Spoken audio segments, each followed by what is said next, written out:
An unsuspecting grandmother invites a stranger into her home, leading to a brutal murder that would haunt a family for 27 years.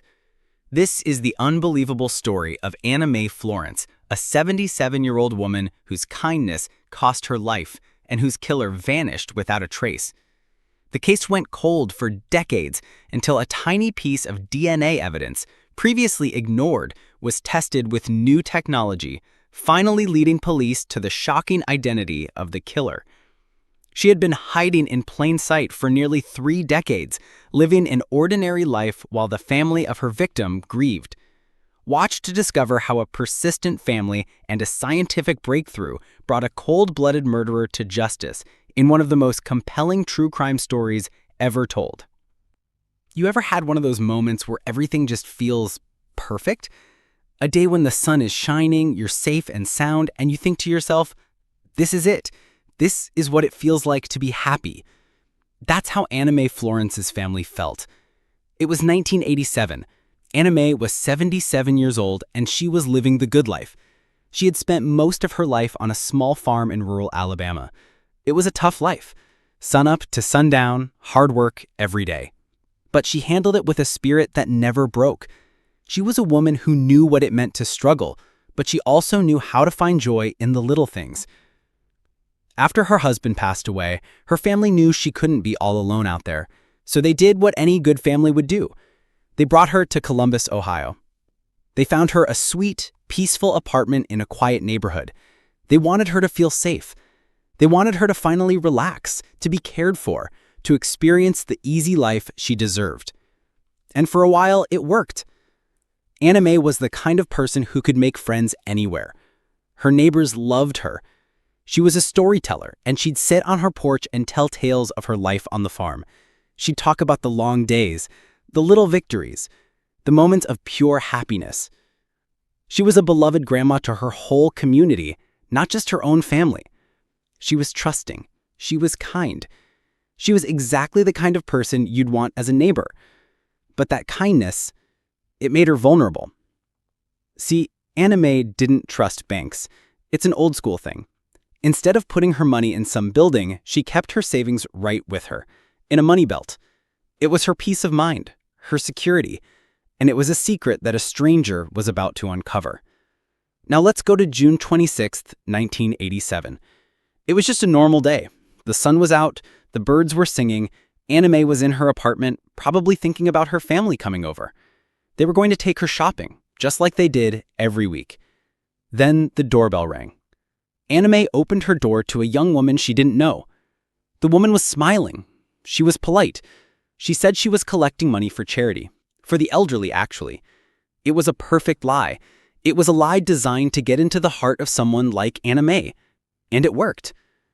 Anna Mae, being the generous soul she was, invited her inside. She probably went to get some cash from that money belt to give to this supposed charity. She was helping someone she thought was trying to do good. But that's when everything changed. This stranger, this young woman who came to the door, wasn't satisfied with the donation. She saw the money belt. She saw the cash. And her smile turned into something else. The kindness in the room evaporated, replaced by a cold, hard greed. The woman demanded more and more, and the situation spiraled out of control right there in the apartment Anna Mae's family had moved her to for safety. A struggle broke out. Can you imagine a 77-year-old woman fighting for her life against a stranger? Anna Mae wasn't going down without a fight. She was a farm woman. She was tough. She grabbed a kitchen knife, trying to protect herself and everything she had. But the young woman was faster, stronger. She overpowered her. She took that knife right out of her hand, and then she used it on Anna Mae. Stabbed her multiple times. It was brutal, horrific. And as the attack ended, Anna Mae lay on the floor of her apartment, clinging to life. The young woman's plan was simple: get the money and get out. She grabbed the money belt and bolted for the door. But here's where the story gets insane. This is where a killer's mistake becomes a family's hope. Just as the young woman threw open the door and sprinted out, Anna Mae's sister and brother-in-law pulled up in their car. It was almost like they were fated to be there. They saw the woman flying out of the apartment and they knew something was wrong. Anna Mae's brother-in-law ran to the door and reached out trying to grab her. He grabbed her arm. He felt her pull away and his hand slipped. He couldn't get a good grip. He was so close. The woman got away. And as he looked at his hand, he saw why he couldn't hold on. It was covered in blood. Anna Mae, in her last moments, had fought back so hard she had managed to wound her attacker.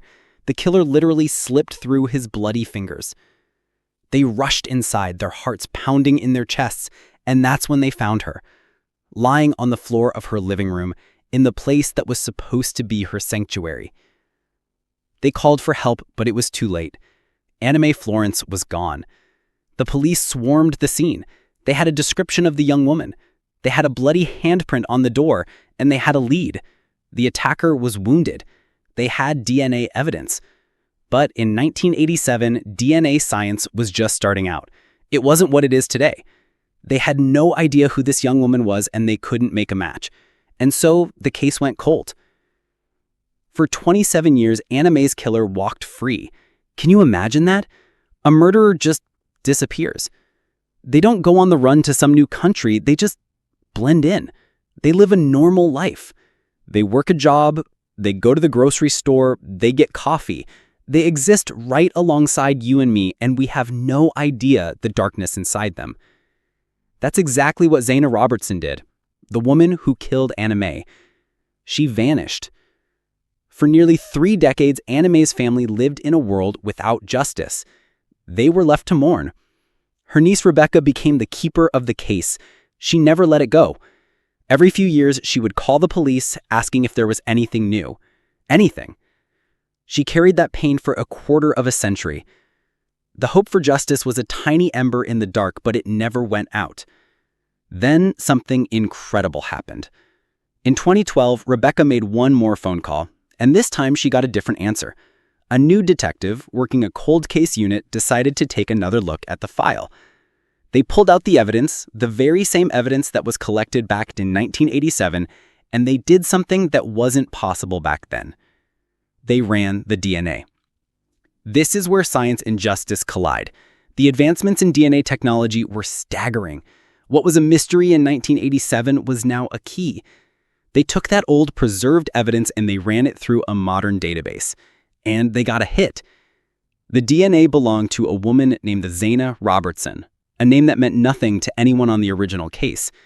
The killer was now a person with a name. But where was she? After 27 years, who knows where someone could be?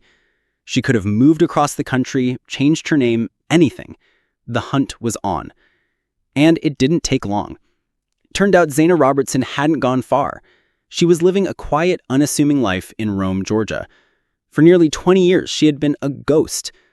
She had a job at a small takeout restaurant. She had a small apartment.